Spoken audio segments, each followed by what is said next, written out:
Yoba Katonda kyeki kituyamba ki ani afunamu Allah lwaki tukikola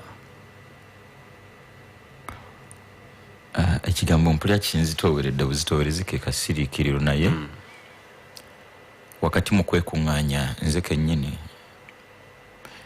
nkukuutira wenna atuwuliriza era atulaba nange nga sejjeemu twesigemu twesseemu omutima ogusaba omutonzi waffe yadde embeera eringa bweri mu byonna bye weemanyiiko sigala ng'omusaba katukomewo okusinziira ku nteekateeka naam.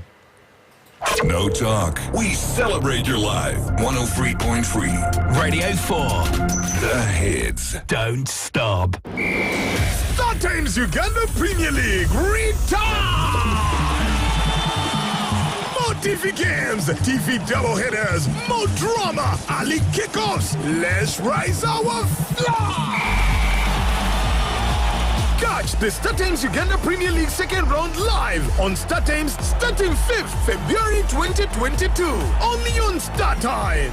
Download the StarTimes own app to watch games live on your smartphone anytime, anywhere. StarTimes, the exclusive broadcaster of Uganda Premier League. Ize Visa Kampala ebese omukiseeri abasajja abali wakati w'emyaka 2 okukola ngaba assistant store manager mu ggwanga erya Dubai. Omusala musava ddala ow'okusula ebyentambula eby'obujjanjabi byonna bya bwereere. Interviews za kubeerawo ku Lwomukaaga nga 12 mwezi gw'okubiri 2022 ku ssaawa 2 ez'okumakya ku ofiisi zaabwe Kololo okulira na Hotel Africana mu maaso ga Speaker Apartment. Okumanya ebisingawo bakubire 0776 00 Mukaga ne ku 0757 11 anamunya 11. Radio 4 presents Peace Sports Event at Mutinda Primary School on Saturday, the 19th of February 2022.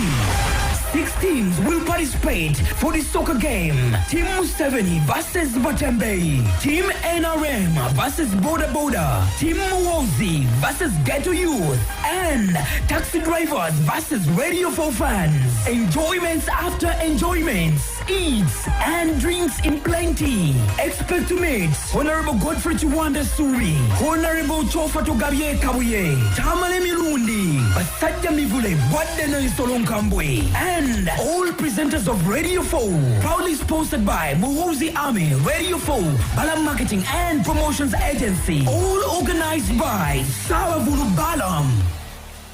Tandika omwaka ne my Airtel 4G smartphone onyumirwa data obwerere wajje BM namba okumala omwezi ne bonus wa data obutondotondo 10 ku buli 10 buli mwezi okumala emyezi 3 baba ejjayo beyo kusenya emitwalo 25 zokka ng'ofunirako data wa bwerere okumala emyezi 3 aweze emitwalo 865 ye beyi y'essimu 4G phone ebesibira emitwalo 16,35 zokka. Airtel, the smartphone network.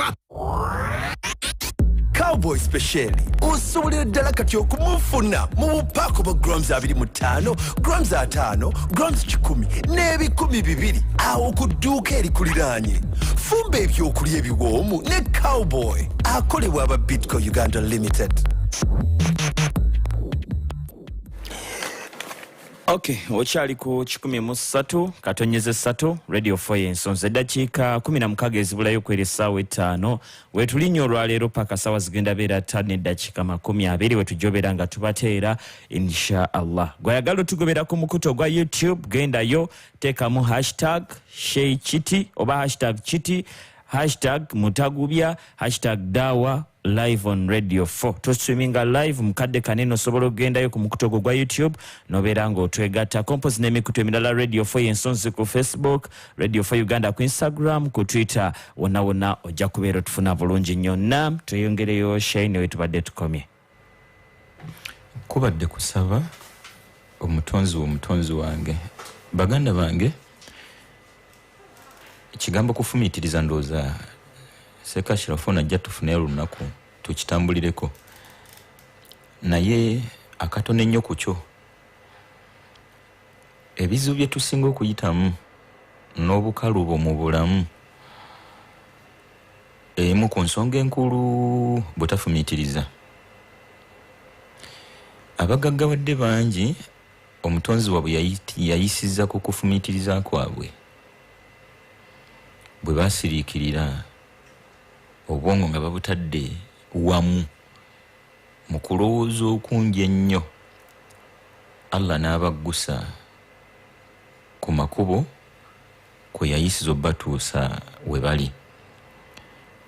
Okufumiitiriza kimu ku by'obugagga eby'ensibo, kya bbeeyi, kya muwendo, ekituusa n'omuntu ku kyebbeeyi ky'obukkiriza. Bw'oba tufumiitiriza tosobola kukkiriza mutonzi wo. Kye nayagadde okukuleeta eno mu kufumiitiriza nti bw'osiriikirira okizuula nti ekituufu omuntu tasobola kubaawo watali mutonzi we, kati ye aba yavaawa.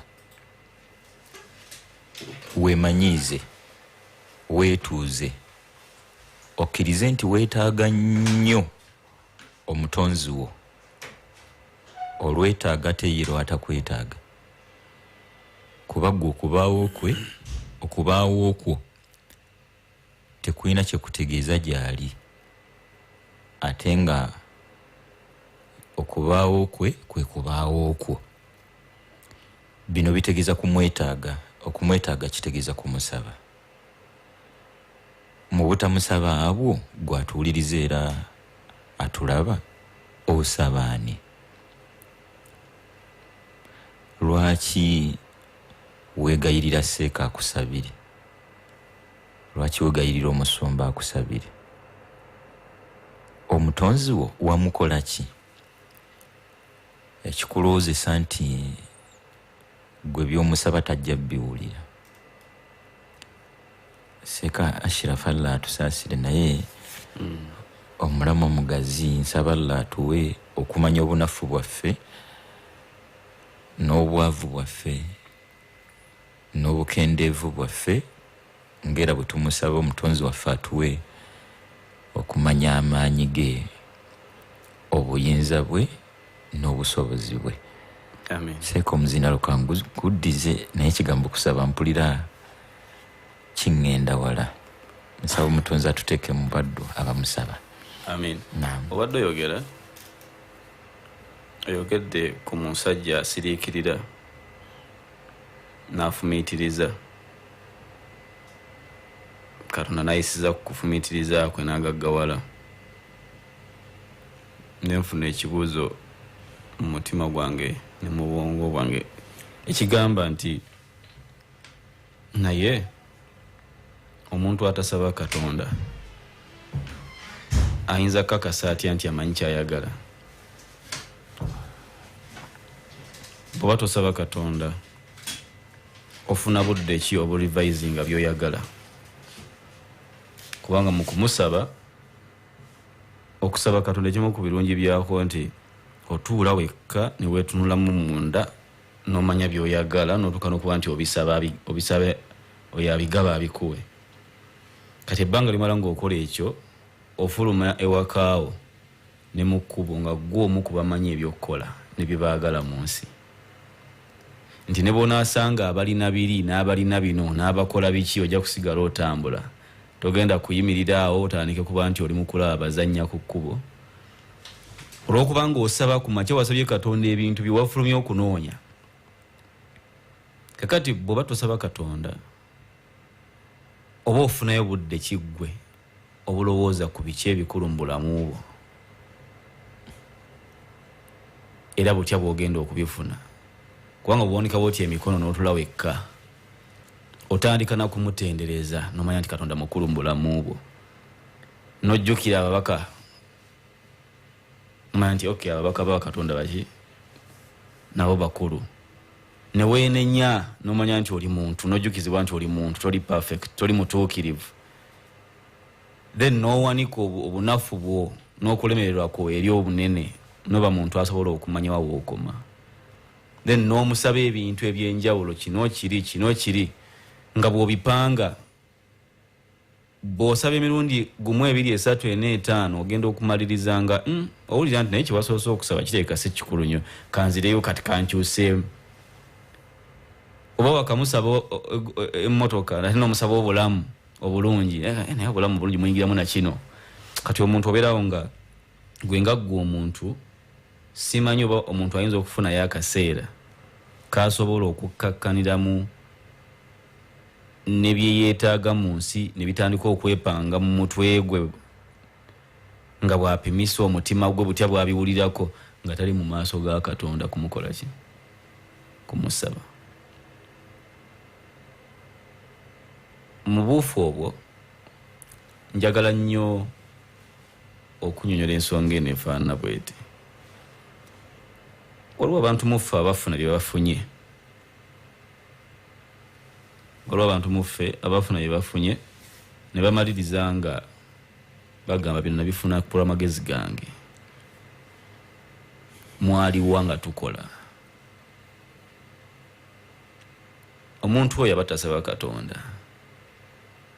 Omuntu asaba Katonda tayinza kugamba banne ekigambo kifaanana bwe kityo nti mwaliwa nga tukola. Kubanga abakimanyi byalina yabisaba Katonda yamwanukula dduwa. Kakati mwaliwa nga tukola kituganya abalala bayinza kuba balagajjala mukko naye naawe toyinza kutugamba nti amaanyi go ge wateekamu ge gakola ge gakuleetera ebirungi kubanga bangi abagataddemu n'agasinga agaggo ne batafuna byokola ki byeyagala kufuna. Kati twagala nnyo omuntu yeekwate ku Katonda ng'amusaba Katonda yajja okuwa amagezi ago gojja okukola ki tajja kuwa gweka magezi agenda kuwa nabo bokolagana nabo amagezi agakutegera byogamba ne byotunda kuba oli ayinza okulowooza nti ye alina okuba n'amagezi yekka.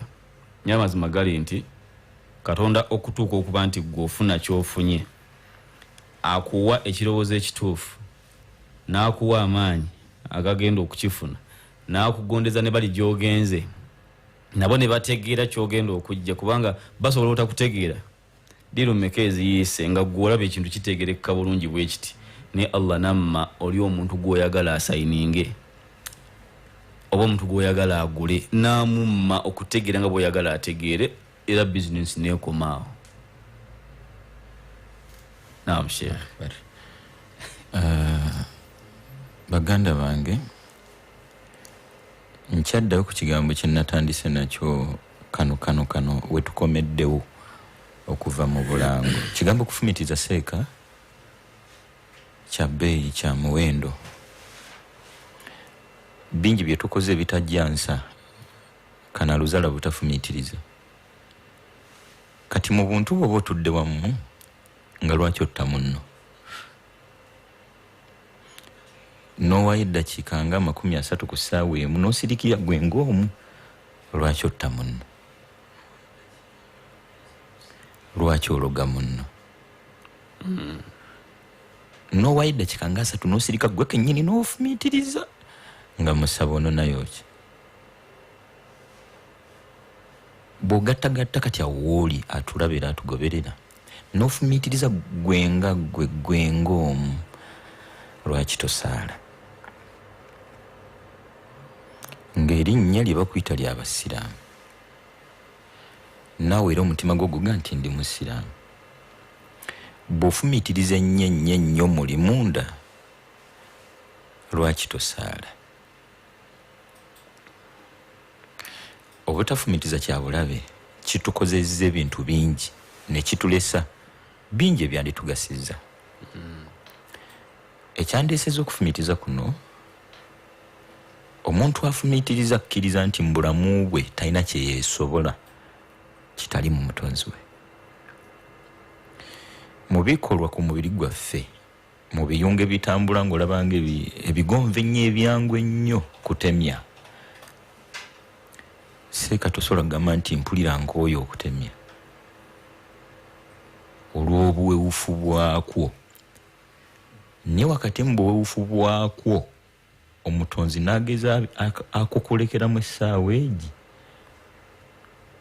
Abdallah mutabani wange programu eno tagikola era tutuuka wano ne batuga nti banne Abdallah afunye obuzibu agenza okwezuula nga amaaso tegakyatemya ate naye tasobola kugatemesa bakitayite kugakuga oluganda luganya kati mu layini eyo weetaaga nnyo omutonzi wo nze nawe wennyini nensinzirawo okumutenda ekisa nti wakati mbutamusaba bwaffe ye asigadde akoze obuvunaanyizibwa bwe abatutikka buli kimu tukimusaba alyoka akikole seeka wandikedde ku makya n'omusaba ennyinda esse omusaba amaaso okutemya amatu okuwulira akamu okwogera olulimi okutambula edduwa yalibadde empanvu weekanga tetwandivudde waka no edduwa yalibadde bweti wali musabye nga leero akusobozesa enkya okukozesa ebyo byoyagala omumusaba ate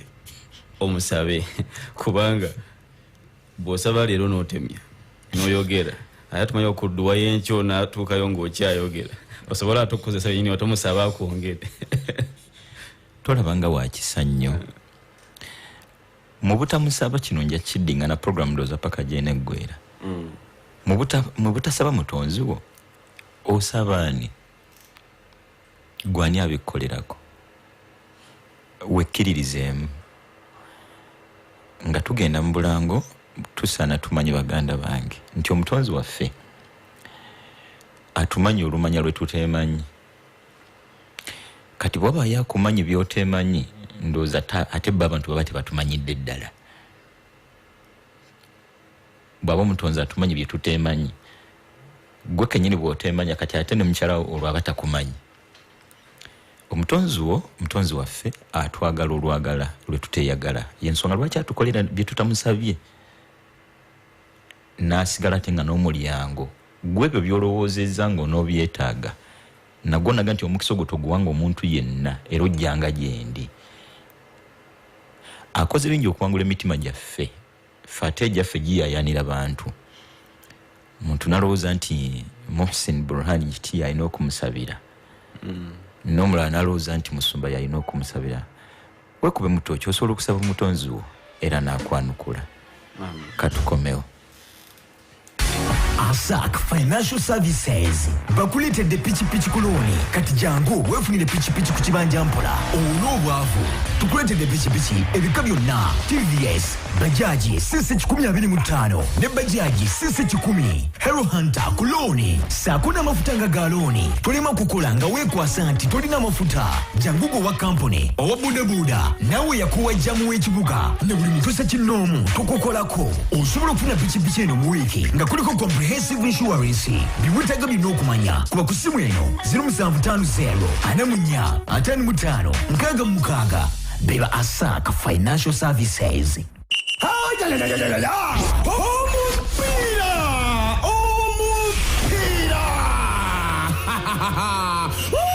Radio Foreign Sususi ekulete omupira ogw'emirembe n'okubeera obumu tosubete mu Museveni nga binkana ne ttiimu y'abatembeeyi ate ttiimu NRM yakuzanya ne ttiimu y'ababodaboda olwo ttiimu muhoozi yakutunka n'abageto youths so nga teya taxi yakutunka n'abawagizi ba Radio Foreign Sususi temuleka y'abakodere engoma vuvuzera fenna buli omu nga wagira ttiimu ye bino byonna yakubanga 19 mwezi ogwokubiri 2022 wali ku kisaawe kya Ntinda Primary School ebyokulya n'ebyokunywa yakusindisa ligere tosuba obugizi b'enjawulo Honorable Kiwanda Suubi Vice Chairman wa NRM Buganda Honorable Chofu Togabye Kabuye Minister Omubesi owa Kampala Senior Advisor omukenkufu Tama n'emirundi ne President w'abantu basajja mivule bwadde n'ensolo nkambwe bino byonna bikutusibwako Radio 4 103 Fama Esunsuzi ne Bella Marketing and Promotion Agency tosuba omupira ogw'emirembe n'okubeera obumu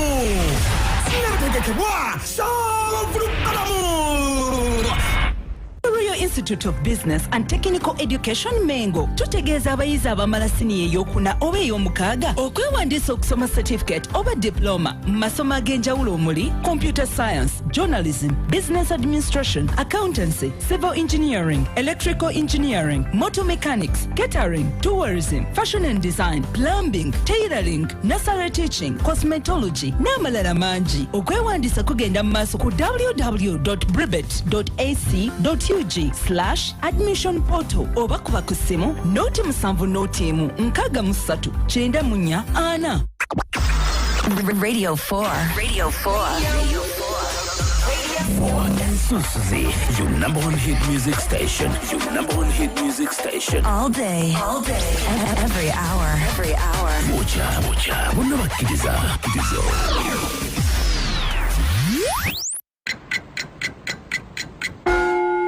It is 11 a.m. The time check on Radio 4 is powered by Stanbic Bank. Stanbic Bank. It can be. Stanbic Bank is regulated by the Bank of Uganda, and customer deposits are protected by the Deposit Protection Fund.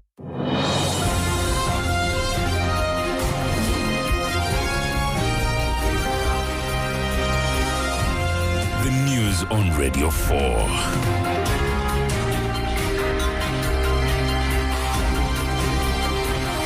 A very good morning, and thank you so much for being a part of us. You're listening again to 103.3 Radio 4 and 100.7 Radio 7. My name is Asha Kulsum with the news at 11 a.m.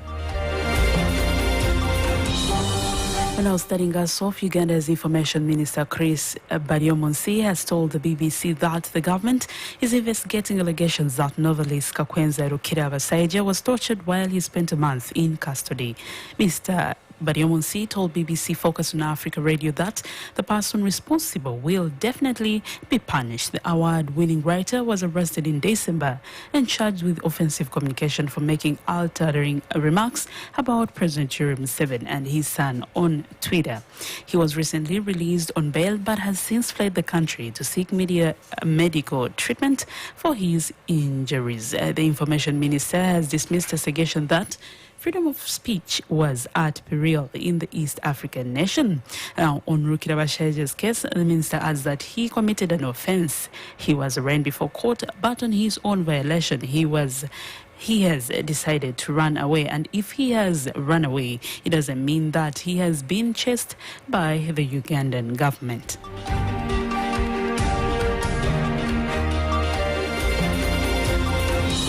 A lawyer has written to the judiciary top management demanding for the record of proceedings of the just concluded annual judges meeting in Kampala.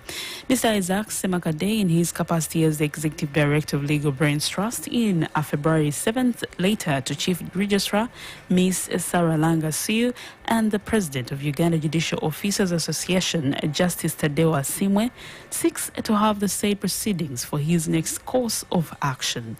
At the conclusion of this year's annual judges conference in Kampala last Thursday, the judges jointly resolved not to entertain any form of cyberbullying by errant lawyers and court users as they go about adjudicating cases. Lawyers Semakade and Malemba Birizi were singled out as those involved in cyberbullying, a resolution that has not gone down well with the former. Now, the proposal to take action against lawyers Mabirizi and Semakade was brought by anti-corruption judge Margaret Tiburia on the closing day of the judges' conference.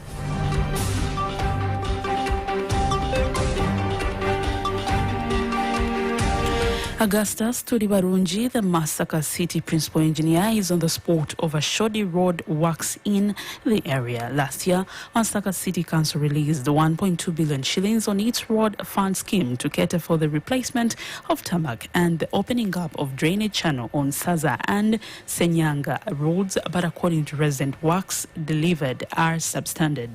Rogers Buregea, the Masaka City Youth Councillor, contends that the quality of works executed on the roads is not worth the value for money allocated to it. He says the project was directly executed by the Office of the City Engineer, but to his surprise, the tarmac is already peeling off the road barely 6 months after it was handed over for use. Buregea, who is also the secretary for Masaka City Social Service Committee, urges that besides the poor quality of bituminous materials, the planned drainage channel was also not constructed as per the plan. He says it has become a reluctant and recurrent habit for shoddy road works to be delivered in Masaka under superintendent or the principal engineer who directly undertakes the projects. Now, besides petitioning the office of the city resident commissioner demanding an inquiry into the roadworks, Bulegea has also threatened to mobilize residents to forcefully close the city's engineering department as demand for immediate transfer of Tudibarungi, who he accuses of abdicating his responsibilities.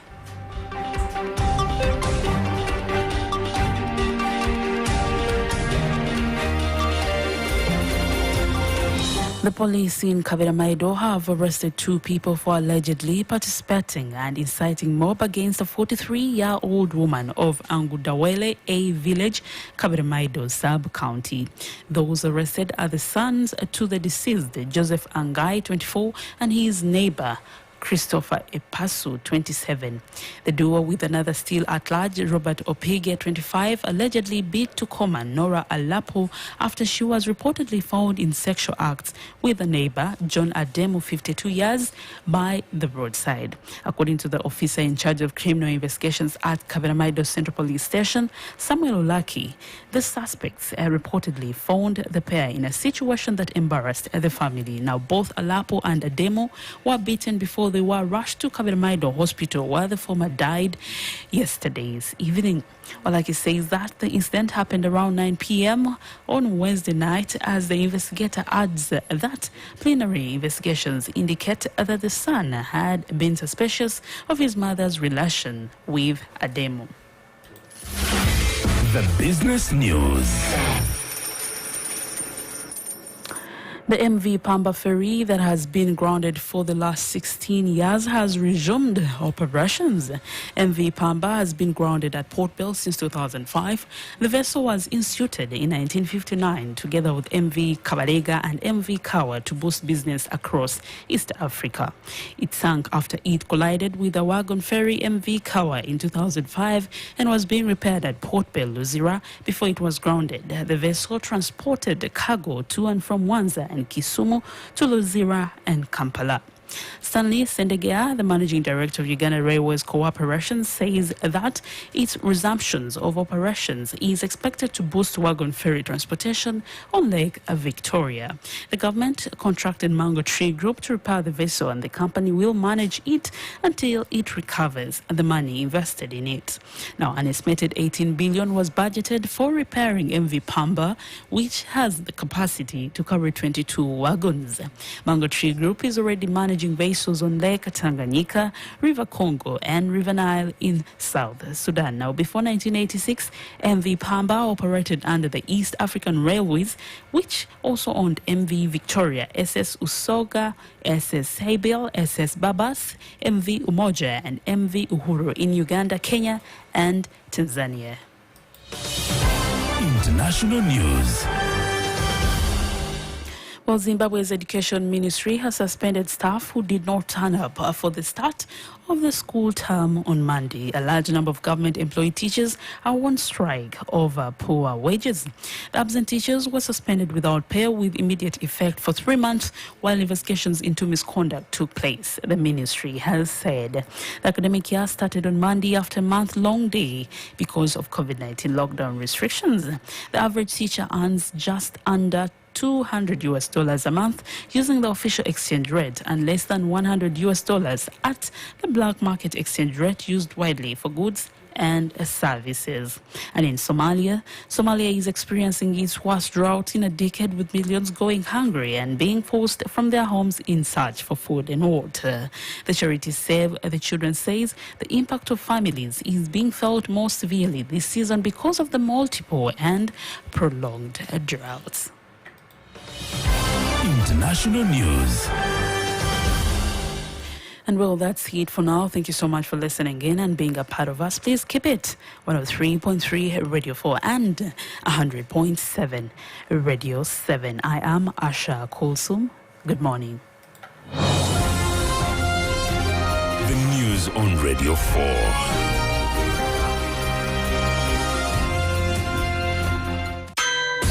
Radio 4. Every hour. Every hour. tukubira omuziki oguliko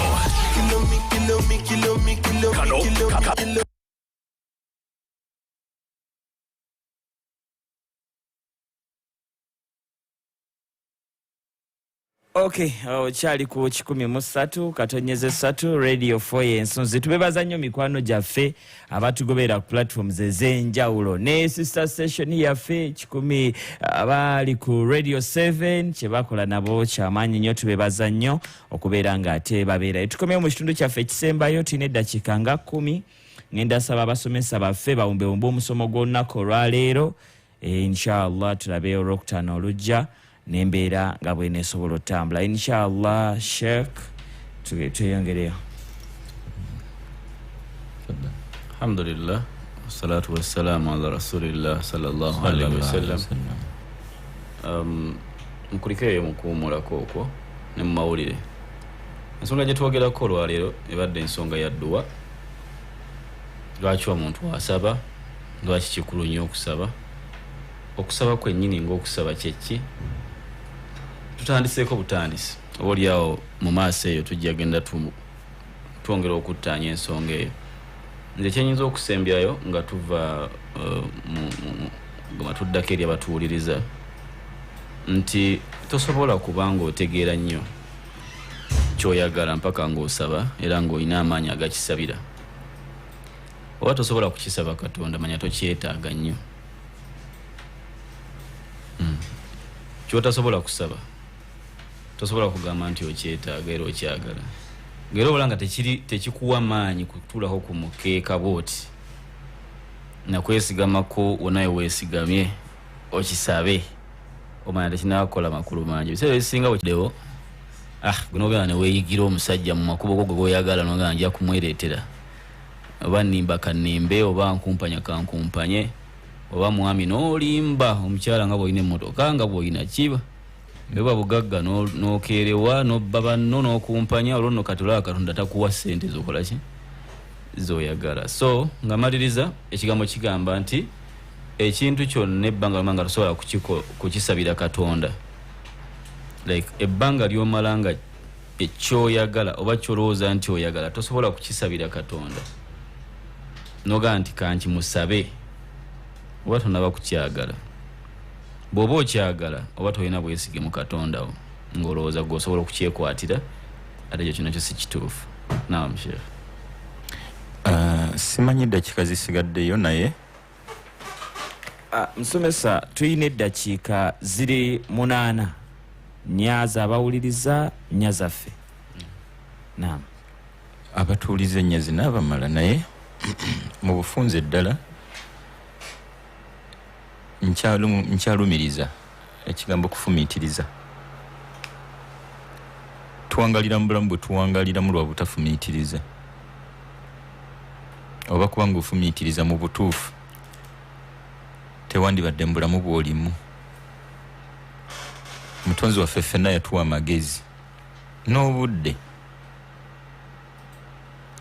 wakati mu bwenkanya bwe ffenna yatuwa essaawa 12 ez'emisana n'atuwa n'endala 12 ez'ekiro. Ffenna n'atuwa amatu na buli kiyungo. Kati obuvunaanyizibwa okukozesa ebiyungo byo mu mbeera ey'obuvunaanyizibwa naddala obwongo bwo.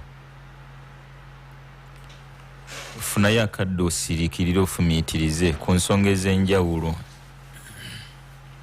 Emu ku zo nga nkulu nnyo yeekulembera zonna enkolagana yo n'omutonzi wo.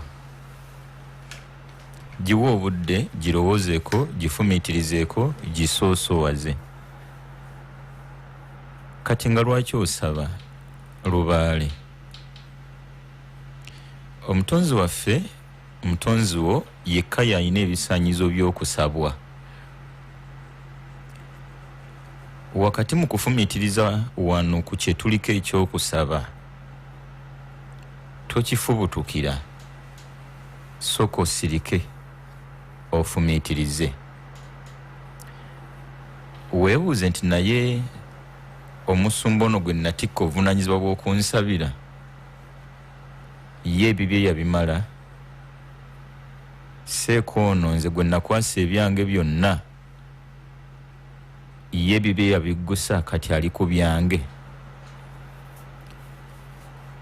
bogattagatta Shk Ashiraf Mutagubya mukwano gwange n'abatuuliriza nsaba mu nsonyi nze mbeere mulambulukufu nze ndi musiraamu akakasiza ddala nti teri asaana kusabwa atali mutonzi yekka ne bwebayo malayika tesaana kusabwa naye yina ensonga zaayo n'ebizibu byayo ate oba ne bwaba nabbi yenna tasabwa yayina ebizibu bye nga naye mwetaavu wa kusaba ate busabi mutonzi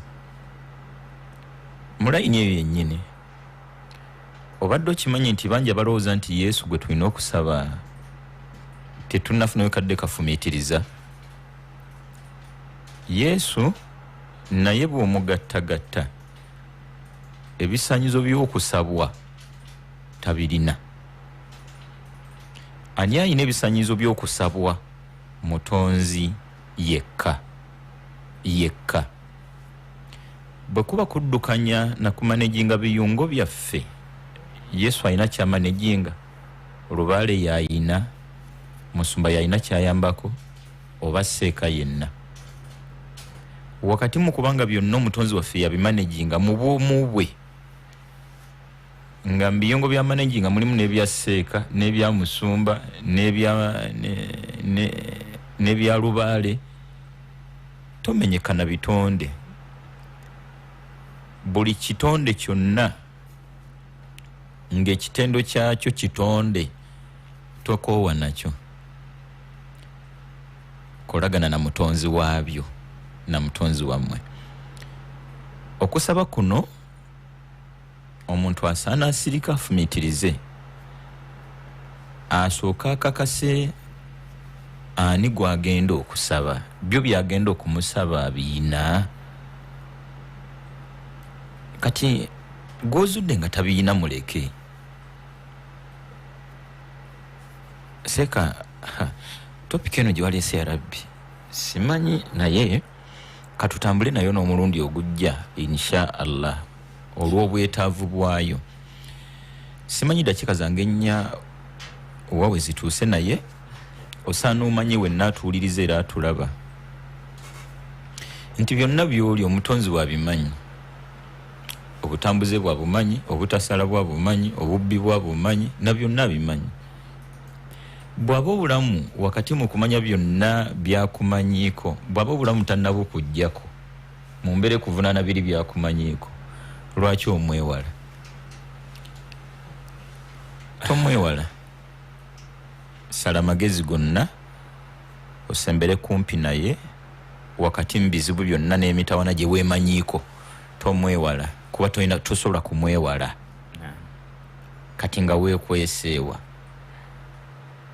tumusemberere Shk Mutagubya eddakiika ezisigaddeyo ku zange nnya muzindalo kanguze insha Allah eddakiika nange kuziwa abatuwuliriza kuba bwe naatandika wanti nkudde tinkudde tuyinza obbamalirawo insha Allah kale katuneyo abantu nga 2 3 bannamukusa tubeere nga tuwumbawumba olwaleero ku noti 393 14 oba noti 752 13 noti 393 14 ne noti 752 13 Radio 4. Assalamu alaikum warahmatullahi wabarakatuh. Wa alaikum assalam warahmatullahi Bashayi wafa barungi barakallahu fikum wa jazakallahu khair fi dunya wal akhirah. Tanga Allah basime kuba fetu basima naye atunga okusima obusima sinziku. Amen. Nze Madina naye kyenjize wallahi Allah taina broka obwomuwe ate ng'ekyo nkikakasiza ku mirembe gy'owulira ng'ozimusobola oyogera n'omutonzi amala byonna mwebale nnyo bashayi baffe barakallahu fiik. Assalamu alaikum warahmatullahi wabarakatuh. Assalamu alaikum warahmatullahi wabarakatuh. Walaikum assalam. Eddoboozi n'amaanyi yange Ssaawo Ngoyisima nsinzidde wano mpatta. Essebo Wallahi Sheikh atuyandiza nnyo erimu yaffeeyo. Naye nsaba baganda bange ffenna tudde eri Allah kubanga alina obusobozi bwonna. Era njagala ekintu ekyo kitubeeremu. Tumidde baganda bange bonna abagiriko. Allah abakuume. Kale ono kasembeyo tuve wano. Radio Assalamu alaikum wa rahmatullahi wa barakatuh. Wa alaikum salam. Amanya gange nzasanika ate designer abakyala e Bulenga. Kuka barakallahu fiko omusomo gwatusomesezza obulungi bwatyo. Ekintu ky'okutta munno kirungi nnyo. Allah kennyini yalina okutta omuntu oyo naye si munno mujjula mujjawo okumutta buutu. Barakallahu fiko omusomo kira gwatusomesezza ab'e Bulenga tusiimidde ddala. Kale olw'ensonga y'obudde Shk Ashiraf mu seconds nga 3 tusibule. Assalamu alaikum warahmatullahi wabarakatuh. Wa alaikum salam warahmatullahi wabarakatuh. Shk Muhsin Burhan Shk Ashiraf leero ali Kireka we tugenda osaalira. Leero tugenda wa masjid bagita masjid Khamisi eri ku bbiri awo okuliraana essomero bayita wa Zainabu okkiririra wansi awo inshallah. Kale bane tubeyanza nnyo mwena ababaddeko essimu nziraba nnyingi zinyooka mwebale kubeera nga mubadde mutuwuliriza. Kudu ajja ne Coach Balagadde Ramos ajja kubeera ajja maaso awo ku ssaawa zijja beera 5:40 ne Kudu waali 16 waali ne programs endala nnyingi zikyagenda mu maaso. Mbeere bulungi. Assalamu alaikum warahmatullahi wabarakatuh. Snap fruit drink.